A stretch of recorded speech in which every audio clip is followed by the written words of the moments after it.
ser vítima em uma situação, porque nós somos vítimas. Ser vítima em uma situação é uma fatalidade.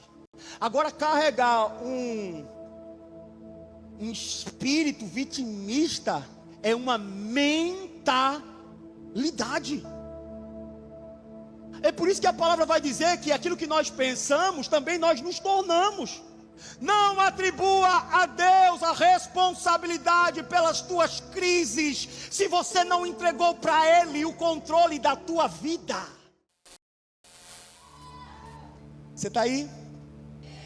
Eu vou pedir para você abrir a palavra do Senhor no livro de Gálatas, no capítulo 6, e nós vamos ler do versículo 7 ao versículo 8. Fala assim para a pessoa que está do teu lado: aperta o cinto e curta a viagem. Vocês estão me ouvindo bem? Nós começamos na semana passada uma série de mensagens chamada Princípios. A propósito, quem é que estava aqui domingo passado? Levanta a mão, cadê você? Você voltou. Você é maluco. E semana passada, então, nós começamos essa série de mensagens em que nós estamos tratando sobre princípios, sobre valores, e também nós estamos tratando sobre fundamentos. No domingo passado foi um ensaio geral em que nós estabelecemos. Você está me ouvindo? Sim? Semana passada foi apenas um ensaio geral em que nós estabelecemos alguns conceitos, dentre eles o de que Deus só atua no princípio. Deus, Ele não quebra. Olha para mim, irmão, no nome de Jesus, porque essa conversa vai ser difícil,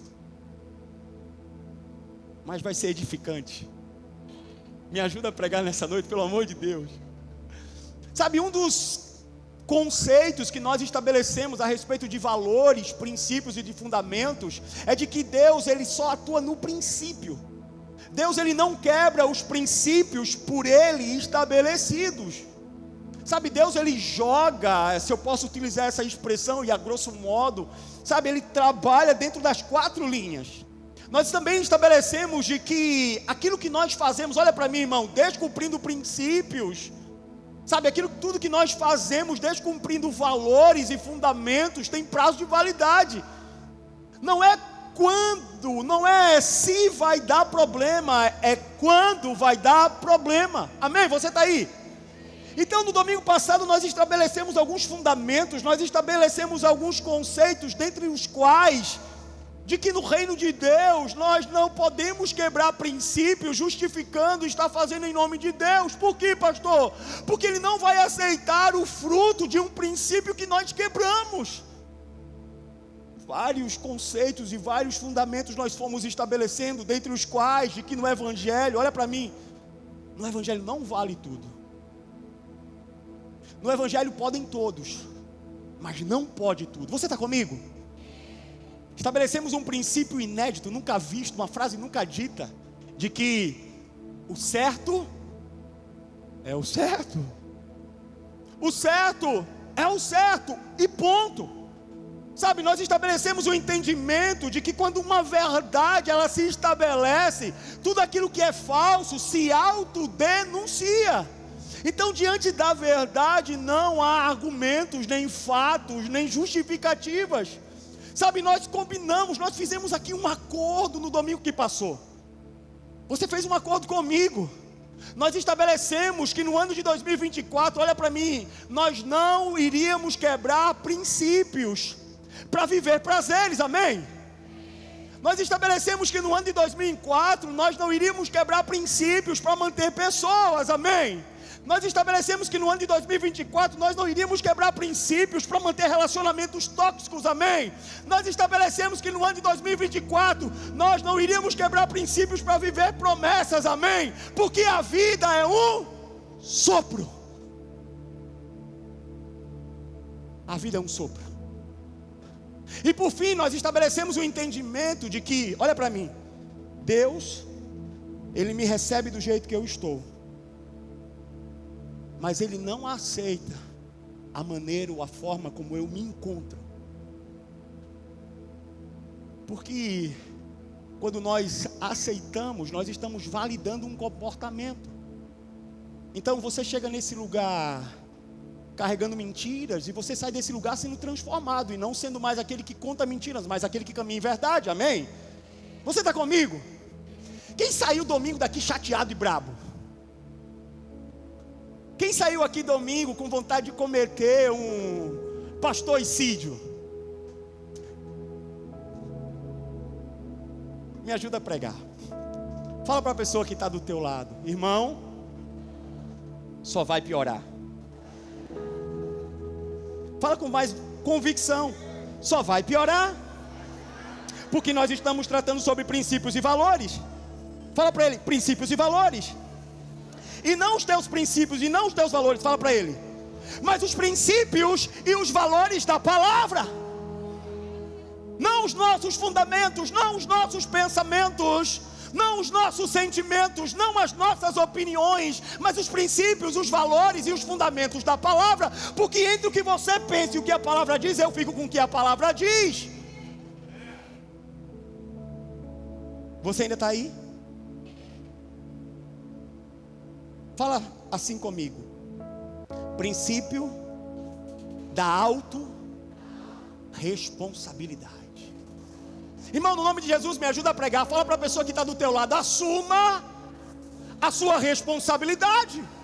Não, mas fala com verdade, porque eu sei que você queria dizer para ele. Vamos, aproveita. Fala para ele: assuma a sua responsabilidade. Irmão, o princípio da autorresponsabilidade nada mais é, olha para mim, do que um desdobramento do princípio da semeadura e da colheita. Você e eu, nós somos responsáveis por todas as sementes que fluem de dentro de nós. Irmão, você e eu, nós somos responsáveis direto por tudo aquilo que nós semeamos. Nós somos responsáveis direto por tudo aquilo que nós plantamos, sejam coisas boas, mas também sejam coisas más. Responsáveis direto, autorresponsabilidade. Gálatas 6,7 vai dizer: não se deixe enganar, de Deus não se zomba.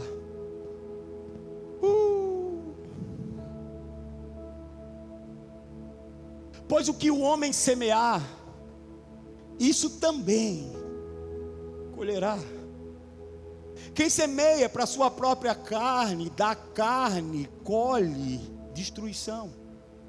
Contudo, quem semeia para o Espírito, do Espírito colhe vida, e vida eterna. Irmão, olha para mim. Deus, na sua infinita soberania, deu autonomia para o homem fazer as suas escolhas, para que o homem viva da forma como ele queira viver. É por isso que as nossas decisões, nós somos responsáveis por cada uma delas. Você é responsável por todas as escolhas que faz, mas também você é responsável por todas as escolhas que negligencia, por todas as decisões que negligencia. Se você decidisse acordar no dia de amanhã e cantar aquele corinho daquele irmão maravilhoso, o irmão Zeca: deixa a vida me levar, vida leva eu. Se você decidisse acordar no dia de amanhã e cantar esse corinho, os céus vão olhar para você e vão dizer amém. Mas também, se você decidir, ao se acordar no dia de amanhã, dizer: eu não vou caminhar por vista, eu vou caminhar por fé. Eu não vou caminhar com base naquilo que os meus olhos enxergam, eu vou caminhar com base naquilo que eu creio. Eu não vou caminhar olhando para aquilo que a terra libera, mas para aquilo que o autor e consumador da minha fé já determinou por mim na cruz do Calvário. Da mesma maneira, os céus dizem amém.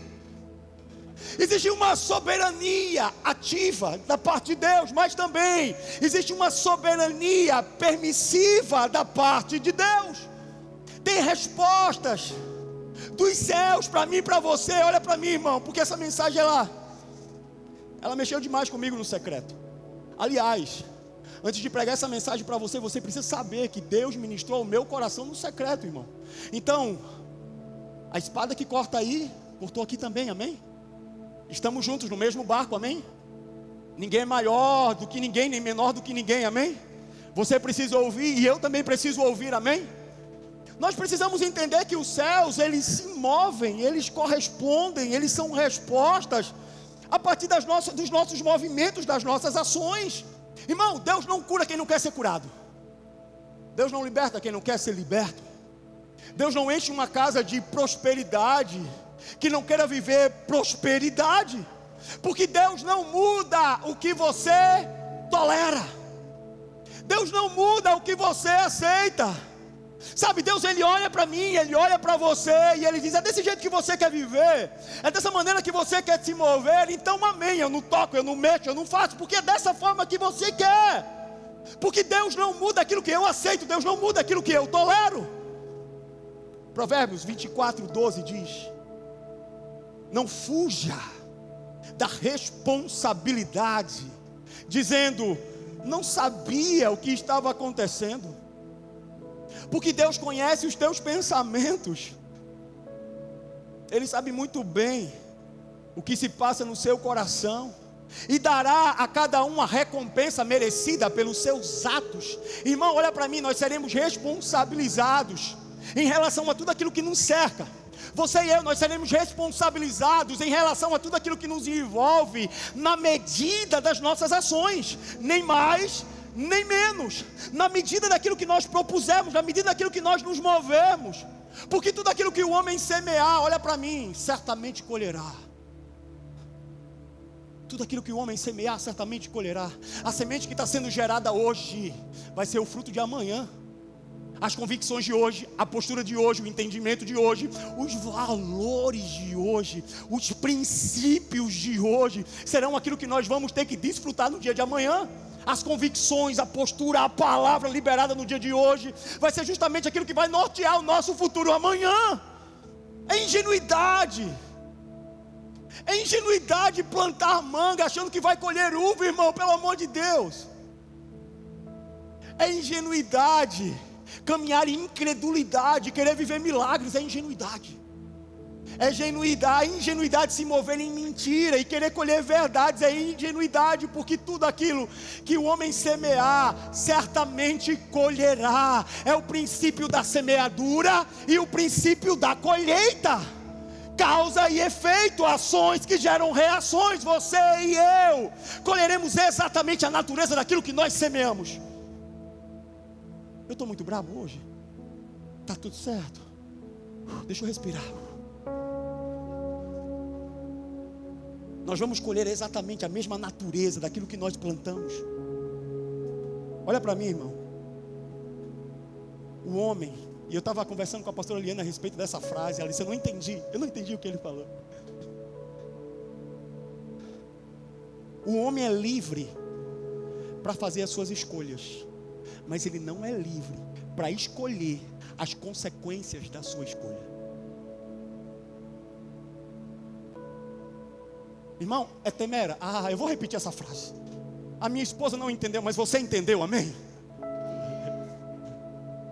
Irmão, o homem é livre para fazer as suas escolhas, mas ele não é livre para escolher as consequências da escolha que ele fez.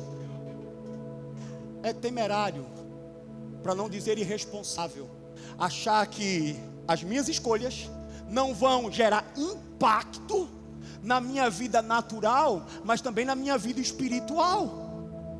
É temerário, é irresponsável, porque tudo aquilo que nós plantamos, nós vamos colher. Irmão, olha para mim. Existem acessos, pelo amor de Deus. Existem acessos em Deus que nós perdemos. Não porque Deus nos tomou, não porque Deus nos roubou, mas porque a partir das nossas escolhas, nós abrimos mão deles. Deus não tomou, Deus não roubou, Deus não excluiu, mas eu escolhi limitar o acesso, eu escolhi até onde eu vou desfrutar, eu escolho até onde eu vou viver. Irmão, os céus, eles estão limitados, e é muito desafiador falar essa palavra sobre um céu que está limitado, mas os céus de alguma maneira eles estão limitados. O favor de Deus, o favor dos céus, eles estão limitados ao tamanho das minhas escolhas. As decisões que eu vivo, as decisões que eu faço. Você está aí? Sabe, as minhas escolhas estabelecem um limite em relação até onde os céus podem ir em meu favor. Você crê nisso? As minhas escolhas eu vou repetir porque irmão, essa série de mensagens ela é muito desafiadora. Porque não é simples e não é fácil exortar, ou alinhar, ou admoestar. Você não tem noção do embate espiritual para pregar uma mensagem um pouco mais exortativa. As minhas escolhas estabelecem um limite em relação até onde os céus podem ir em meu favor. Não se pode ter tudo. Não se pode ter tudo. Deuteronômio, capítulo 11, a partir do versículo 26. Você me dá mais alguns minutos? Irmão, me deixa pregar. Eu fiquei alguns dias sem pregar, eu tirei um tempo para descansar. Tem muita coisa entalada aqui, me deixa pregar, pelo amor de Deus, amém? Você está comigo? Tem alguém que está animado nesse lugar? Tem alguém que está incendiado nesse lugar? Então faz barulho!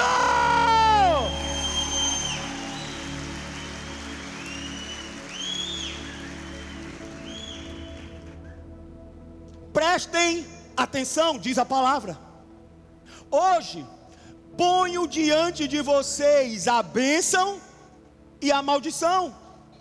Vocês terão bênção se obedecerem aos meus mandamentos, aos mandamentos do Senhor, o seu Deus, que hoje ordeno a vocês. Terão maldição se desobedecerem aos mandamentos do Senhor, o seu Deus, e se afastarem do caminho que lhes ordeno, para seguirem deuses desconhecidos.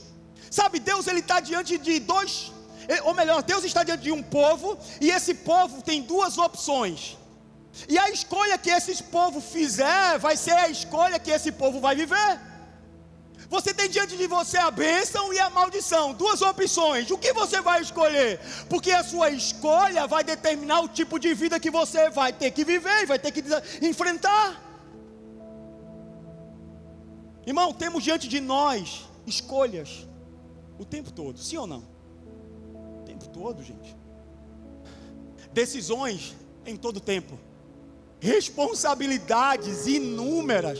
Mas o que nós precisamos entender é que as decisões e as escolhas que nós fizermos será o juiz sobre a nossa causa. Aquilo que você decidir, aquilo que você escolher vai ser o juiz sobre a tua decisão, o juiz sobre a tua escolha. Pastor, porque tem os desavisados. Pastor, aonde fica a graça? Pastor, aonde fica a misericórdia em tudo isso? Elas ficam no seu devido lugar. Você e eu só não somos consumidos pela graça e pela misericórdia do Senhor. Esse é o motivo pelo qual nós não somos consumidos, gente. Acontece que a graça e a misericórdia do Senhor não podem ser encaradas como subterfúgio para sustentar as minhas escolhas más intencionadas. Eu vou repetir, a graça e a misericórdia, ela não pode sustentar, ela não pode manter, ela não pode prover, ela não pode assegurar as escolhas que eu faço más intencionadas. Nós não podemos fazer da graça e da misericórdia um lugar que venha sustentar as nossas irresponsabilidades. A graça e a misericórdia é um remédio contra o pecado e não uma resposta a favor do pecado. Você ainda está aí? A graça e as misericórdias do Senhor são o motivo pelo qual nós não somos consumidos. Eu sei que as suas misericórdias se renovam a cada manhã. Eu sei que elas são o motivo pelo qual nós estamos de pé. Eu sei. Contudo, elas não podem ser encaradas como um passaporte para viver vida louca. Você está comigo? Eu estou dando o meu melhor, gente. Essa série vai nos sacudir. Porque não adianta inchar. Sem dúvida. Eu vou dizer algo para vocês, e é algo que eu sinto no meu espírito, sem dúvida. Nós já somos e seremos uma igreja ainda mais relevante, não só na nossa cidade, como também no estado e em outras nações, sem dúvida. Mas realmente eu não quero que a nossa igreja seja relevante pelo número de pessoas que ela tenha. Eu quero que a nossa igreja seja relevante porque é uma igreja bíblica, que obedece os princípios, que obedece os valores, que obedece os fundamentos, porque são eles, no final de todas as contas, que vai nos manter de pé. Fala para a pessoa que está do teu lado mais uma vez: assuma as suas responsabilidades. Irmão, pega essa chave. Ore como se tudo dependesse de Deus. Se não me falha a memória, eu acho que Charles Spurgeon trouxe essa frase. Ore como se tudo dependesse de Deus, mas trabalhe como se tudo dependesse de você. Irmão, na educação dos nossos filhos, nós precisamos ser pais responsáveis. Papai, os teus filhos precisam ver Jesus em você. Não adianta transferir ou achar que o Kids vai resolver uma missão que foi dada a você. Não adianta achar que o Kids da nossa igreja vai resolver um problema em 2 horas que você ainda não resolveu em 7 dias da semana. A palavra fala sobre ensinar os nossos filhos no caminho.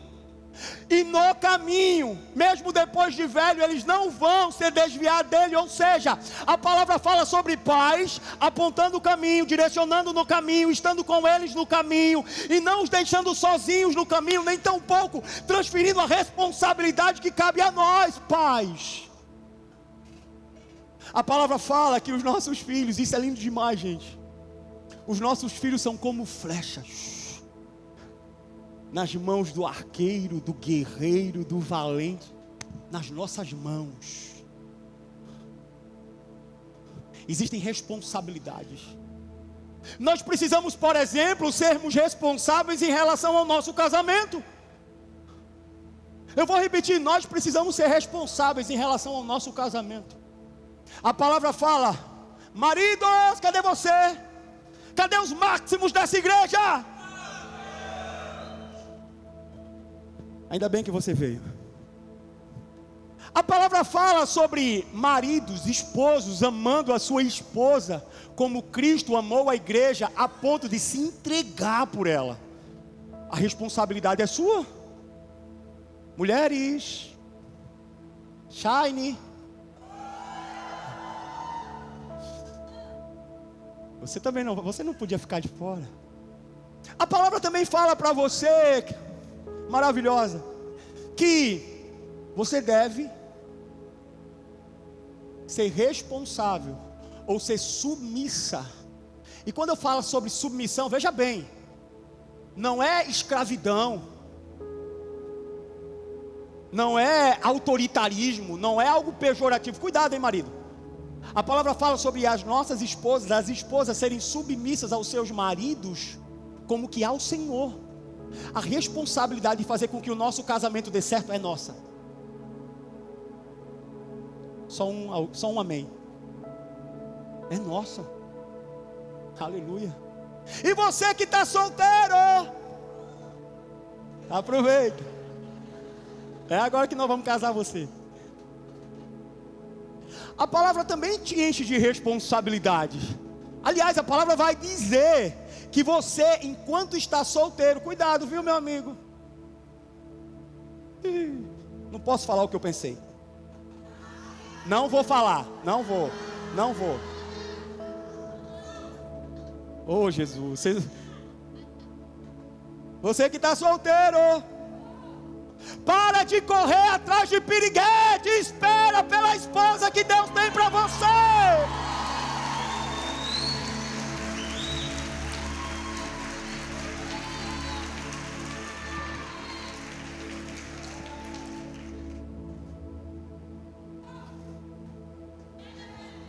O que é que vocês me fazem fazer?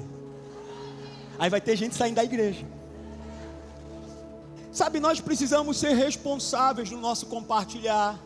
Nós precisamos ser responsáveis no nosso se importar. Nós precisamos ser responsáveis no ser generoso. Nós precisamos, eu já estou quase terminando, segura um pouquinho. Nós precisamos ser responsáveis no servir. Ei, a igreja não é um lugar de consumo. A igreja é um lugar de entrega.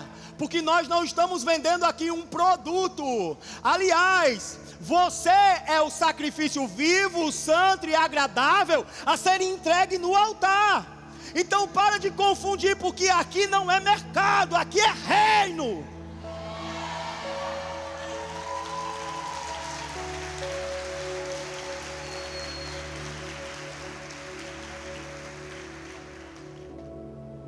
Irmão, quando eu adquiro o coração de filho, eu repudio toda a mentalidade que diz: o que a minha igreja tem a me oferecer? Quando eu tenho um coração de filho, eu começo a dizer: o que é que eu tenho para oferecer à minha igreja? E isso é libertador. Você ainda está aí? O Evangelho é uma boa notícia que me chama para um ambiente de autorresponsabilidade. Aqueles que o receberam, deram-lhes o direito de serem chamados ou de se tornarem filhos de Deus. Então você recebeu direitos, mas também você recebeu deveres. E quando nós temos um entendimento em relação aos direitos que nós recebemos e somos responsáveis quanto aos deveres que nós temos, vivemos as promessas de Deus, porque tudo aquilo que o homem semear, certamente colherá. Sabe qual é o problema?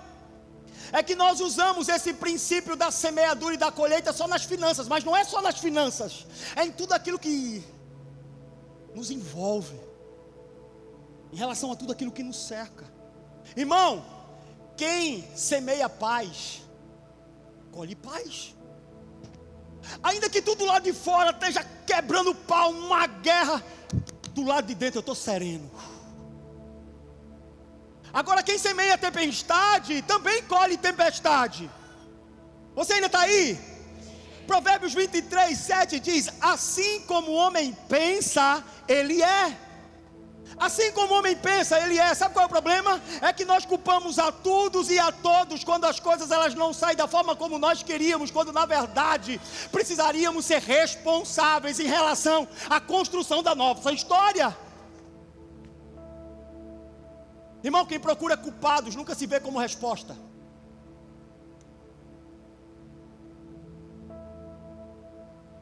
Quando Adão peca, a primeira justificativa para sua falta de responsabilidade em relação a tudo aquilo que Deus o tinha dado foi: a mulher que tu me deste. Irmão, Adão, ele justifica a sua falta de responsabilidade em relação à mulher, que é uma cadeia, e ela por sua vez justifica a sua falta de responsabilidade em relação à serpente. Sabe, Adão, ele agiu de forma irresponsável, quando na verdade ele era aquele que tinha o poder de decidir, de escolher comer ou não comer. E porque alguém, olha para mim, se moveu de forma irresponsável, perdeu o jardim e foi parar no deserto. Porque alguém não foi responsável quando deveria ser responsável. Nesse momento eu estou ouvindo alguns pensamentos. Você sabia que o teu pastor ouve pensamentos? Eu estou ouvindo pensamentos, pessoas que estão dizendo: ai, fulano deveria estar aqui para ouvir essa palavra. E a minha resposta para você é não. Você deveria ouvir essa palavra. Quem procura culpados para sua falta de responsabilidade, constrói uma escola de justificativas e desculpas para a vida. Irmão, quem está à procura de culpados nunca se vê como resposta. Ser vítima, olha para mim, igreja, eu já vou terminar, que eu estou vendo que você está impaciente. Ser vítima em uma situação, porque nós somos vítimas. Ser vítima em uma situação é uma fatalidade. Agora, carregar um espírito vitimista é uma mentalidade. É por isso que a palavra vai dizer que aquilo que nós pensamos, também nós nos tornamos. Não atribua a Deus a responsabilidade pelas tuas crises, se você não entregou para Ele o controle da tua vida. Davi escolheu, olha para mim, Davi escolheu ficar no palácio, em cima de um terraço, numa época em que reis iam para a guerra. A escolha foi dele. Sansão escolheu se deitar no colo de uma mulher que não devia se deitar. A escolha também foi dele. Autorresponsabilidade com as nossas decisões, autorresponsabilidade com as nossas escolhas. Pastor, mas o que me aconteceu não foi culpa minha. Ok que não foi culpa sua, mas o que você faz a respeito passa a ser responsabilidade sua. Eu vou repetir. Existem situações que acontecem com você que você não tem culpa, mas o que você faz a respeito delas passa a ser a tua responsabilidade. Irmão, olha para mim, eu já vou terminar. Ter sido rejeitado no ventre não foi culpa minha. Eu não sou culpado por ter sido rejeitado. Mas depois de conhecer a verdade, eu sou responsável por tudo que envolve ou por tudo que está sobre essa palavra. Eu não sou culpado por ter sido rejeitado e abandonado. Mas depois de ter ouvido uma palavra que diz que pode uma mãe se esquecer de um filho que amamenta, eu, porém, todavia, jamais esquecerei de você, passou a ser a minha responsabilidade. O pai da terra se esqueceu. O pai do céu não para de lembrar. Eu não sei porque eu estou pregando isso, talvez sirva para alguém nessa noite. O pai da terra se esqueceu de você, mas o pai do céu não para de te chamar pelo nome. Sabe, irmãos, eu poderia carregar uma mentalidade vitimista e comer os frutos dessa mentalidade, mas eu decidi me levantar e ser o pai para os meus filhos que eu nunca tive, porque quem sabe o que carrega não está mais refém de nada. Quando você sabe o que você tem, quando você sabe o que Deus depositou em você, quando você sabe de onde Deus te tirou, você não tem mais medo de nada. Você está comigo? Eu tenho que parar de culpar as circunstâncias ao meu redor. Os dias são maus, eles sempre foram. O diabo me odeia, sempre me odiou.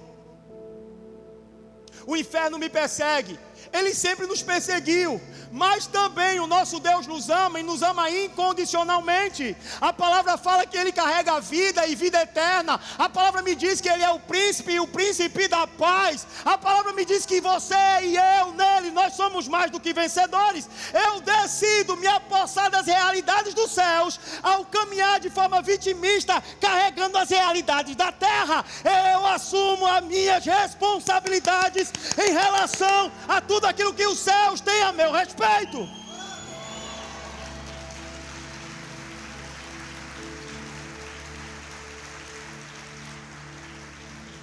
Não confunda o teu momento com o teu destino.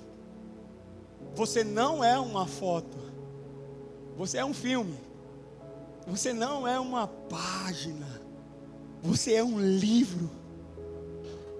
A tua história, olha para mim, porque eu estou falando com muita propriedade, porque eu sei o que é viver essa realidade. Você não perdeu, ou a tua história não terminou naquele fracasso. A tua história não terminou naquela rejeição. A tua história não terminou naquele acidente. A tua história não terminou naquele velório. A tua história não terminou naquela ruptura. Porque o que Deus quer fazer através da tua vida é transformar esse palco de morte em dor em um testemunho de celebração e vida e vitória. Então a tua história não acabou ali. Ela não terminou ali. Deus não soprou sobre você um espírito de medo, mas de poder, de amor e de equilíbrio. Irmão, tem momentos em que você precisa ser desafiado e não compreendido. Porque pessoas que respeitam demais os nossos limites, elas não nos ajudam a crescer. Você sabe que eu tenho tido conversas difíceis com a minha liderança, os meus pastores, os meus líderes. Mas, irmão, como tem sido precioso poder sentar com os meus irmãos e poder ouvir o coração deles, e poder entendê-los, e poder compreendê-los, e poder também até mesmo ser alinhados por eles. Maravilhoso. Agostinho de Hipona, ele tem uma frase em que ele diz: eu prefiro os que me criticam porque me corrigem, aos que me bajulam porque me ajudam, porque me roubam. Porque me roubam. Sabe, nós precisamos entender que para crescermos, nós precisamos ser podados. Porque quando nós somos podados, crescemos e damos frutos, e frutos que permanecem. Você ainda está comigo? Sabe, nós choramos com os que choram e está tudo bem. Mas também nós ensinamos àqueles que choram que o choro só dura uma noite. Você vai chorar hoje, mas amanhã prepare-se, porque a alegria virá. Pastor, mas eu estou passando por alguns desertos. Eu também já passei por inúmeros, mas o que me fez sair de cada um deles foi a autorresponsabilidade em sair. Irmão, se o povo de Deus estivesse ficado sentado em pleno deserto, eles não teriam entrado na terra prometida, eles não teriam desfrutado da terra que emana leite e mel. Os céus, eles se movimentam a partir de homens responsivos.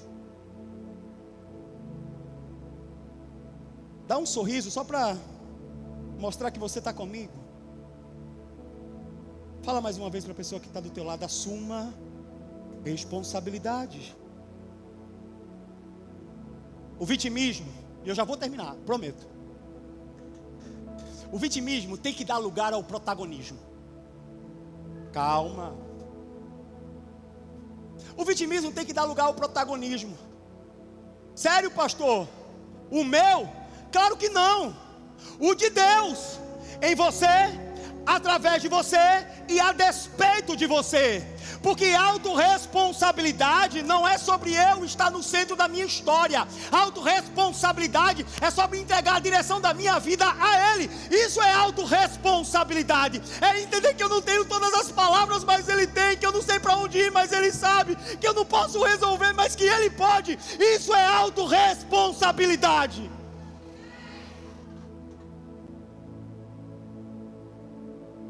Autorresponsabilidade também é sobre dependência. Eu faço aquilo que eu posso fazer, mas eu descanso naquele que tem todo o poder para operar. Autorresponsabilidade é sobre assumir responsabilidades em relação à minha casa, sem deixá-lo de fora. Autorresponsabilidade é sobre assumir responsabilidades em relação à criação dos meus filhos, sem deixá-lo de fora.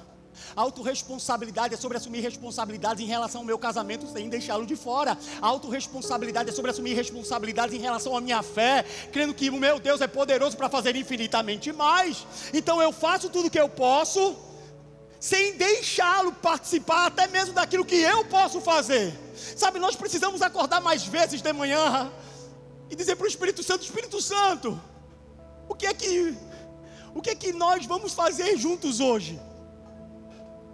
Porque nós estamos nos acordando, ou nós estamos vivendo de tal maneira que nós não estamos perguntando para o Espírito Santo o que Ele quer que façamos. Nós estamos dizendo para o Espírito Santo o que nós queremos que Ele faça. Não!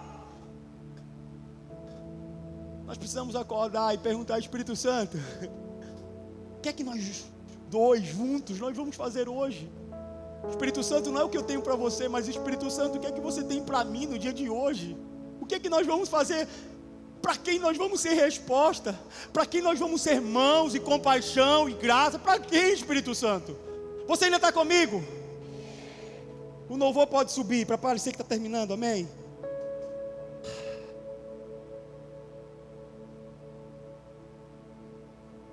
Neemias diz a palavra.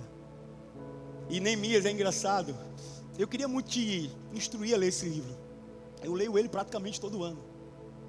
Neemias, quando ele ficou sabendo do estado que se encontrava a sua casa, quando Neemias ficou sabendo do estado que se encontrava o seu povo, a sua cidade, diz a palavra que ele chorou, lamentou, sentou, mas também a palavra vai dizer que ele se levantou para ser uma resposta para aquele que precisava de ajuda. A palavra vai dizer que a dinâmica é de um homem que chora, que lamenta, que se entristece, mas também que se levanta para ser resposta para um lugar que vive uma tempestade, um lugar que vive luto, um lugar que vive humilhação. Sabe, irmãos, eu cheguei aqui, ou melhor, na terça-feira, quando aconteceu a tempestade na nossa igreja. Eu queria que você se colocasse de pé. Terça-feira à noite, eu comecei ali por volta das 10 horas, comecei a receber alguns vídeos e alguns áudios de alguns irmãos que estavam aqui, porque nós estávamos no Conexão, e aterrorizante, vídeos e áudios, as pessoas contando o que estava acontecendo, e a nossa casa sendo inundada, e a plataforma, e não havia um lugar sequer nessa igreja que não havia uma queda d'água, não havia um lugar sequer, a capela, coitada, o nosso Kids, e eu me lembro que eu cheguei aqui na quarta-feira de manhã, e quando cheguei, a primeira visão foi do nosso muro que desabou, e a gente foi entrando, e as cadeiras viradas, e a nossa tenda, e a gente foi entrando, sabe, gente, e vendo todo aquele cenário, e eu confesso para vocês que, meu coração chorou. Eu me entristeci porque, cara, pelo amor de Deus, essa casa tem sido um lugar de cura para tantos de nós, e tem sido cura para mim também. Sabe, essa casa, ela tem sido um lugar de libertação para tantos e também para mim. Essa casa tem sido um lugar de recomeço para tantos e também é para mim. Essa casa tem sido um lugar de novas histórias e de encorajamento para tantos e também é para mim. E ao ver o estado que se encontrava, meu coração chorou e me veio uma tristeza, mas logo depois também me veio uma palavra.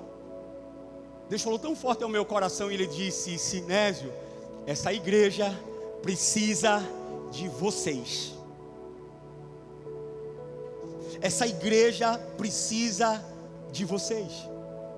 Sabe, irmão, em meio a todo o cenário, em meio a toda a devastação que se encontrava aqui, o Senhor começou a me lembrar que essa igreja precisava de nós. O Senhor começou a me lembrar que todas as coisas, por favor, ouça isso, todas as coisas cooperam para o bem daqueles que amam a Deus. Sabe, o Senhor começou a me lembrar que se Deus é por nós, quem será contra nós? O Senhor começou a me lembrar que Ele é poderoso para fazer infinitamente mais. Sabe, o Senhor começou a me lembrar que Ele é o nosso bom pastor. Ele começou a me lembrar que nele nós somos mais do que vencedores. O Senhor começou a me lembrar que da mesma maneira que Neemias reconstruiu a casa dos seus pais, nós também reconstruiríamos a casa do nosso Pai.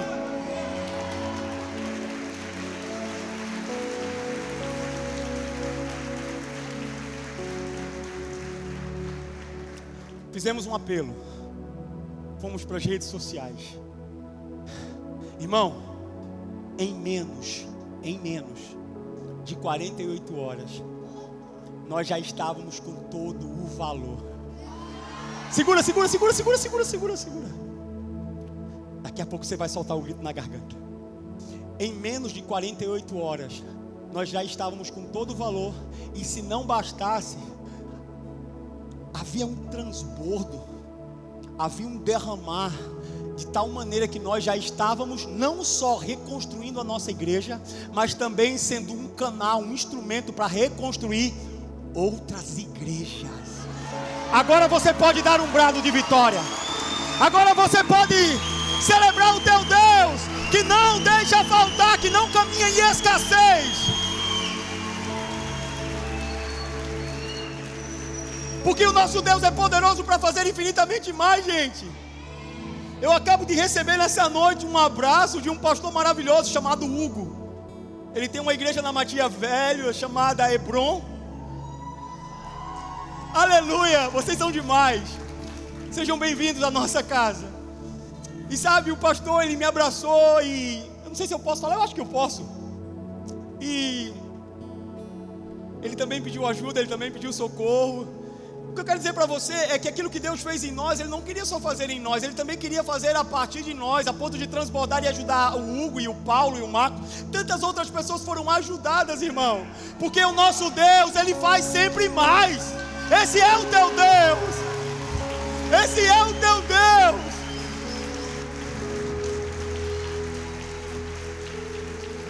Autorresponsabilidade é saber que eu tenho que cuidar da minha família, da minha casa. Mas se o Senhor não edificar a casa, em vão aqueles que a edificam. Se o Senhor não guardar a cidade, em vão vigia sentinelas. Autorresponsabilidade é saber que eu preciso acordar todos os dias para manter de pé os meus negócios, mas eu também tenho que crer na palavra que diz que eu já fui moço, agora sou velho, mas nunca mendiguei o pão, nem nunca vi a minha descendência perecer. Autorresponsabilidade é saber que eu faço aquilo que eu posso fazer, mas eu descanso em um Deus que é poderoso para fazer infinitamente mais. Autorresponsabilidade é se levantar e enfrentar a dor, a humilhação, para só tocar na orla das suas vestes e ser por Ele curado. Autorresponsabilidade. Eu preciso terminar dizendo para você o seguinte: autorresponsabilidade com a sua vida, porque a sua vida custou o preço de sangue. A sua vida custou o preço de sangue. A sua vida custou o preço da morte de um justo que se fez pecado, para que nós pudéssemos nos tornar a justiça de Deus. Autorresponsabilidade com a sua vida. Irmão, assuma até mesmo a responsabilidade na tua salvação. Como assim, pastor? Eu vou repetir. Assuma até mesmo a responsabilidade na tua salvação. Como assim? Você se entrega e Ele te recebe. Você se lança e Ele te transforma. Irmão, no nome de Jesus, todos aqueles que o receberam, deu-lhes o direito de serem chamados filhos de Deus. A palavra fala que quando nós confessamos com a nossa boca, crendo com o nosso coração, nós somos salvos por Ele. Existe uma responsabilidade que cabe tão somente a mim e a você.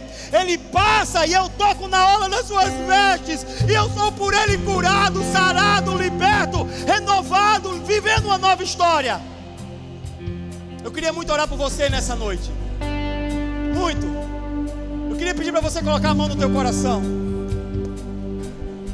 Deus marcou essa noite para mudar a tua história. Você que chegou nessa igreja, Deus estabeleceu a data de hoje para transformar a tua vida. Mas vai depender do teu passo de fé. Vai depender da tua responsabilidade em querer viver o novo, em querer recomeçar. Ele está passando. Ele está passando. Você só tem que tocar na orla das suas vestes para ser por Ele curado, amém? Coloca a mão no teu coração e diz assim comigo: Jesus, todos juntos, Jesus, nessa noite eu te recebo como meu Senhor e o meu Salvador. Escreve o meu nome no livro da vida. Nessa noite eu assumo a responsabilidade de me lançar, de me entregar e de viver uma nova história. Jesus, eu que estava longe, nessa noite eu volto, eu me reconcilio para nunca mais sair da tua presença.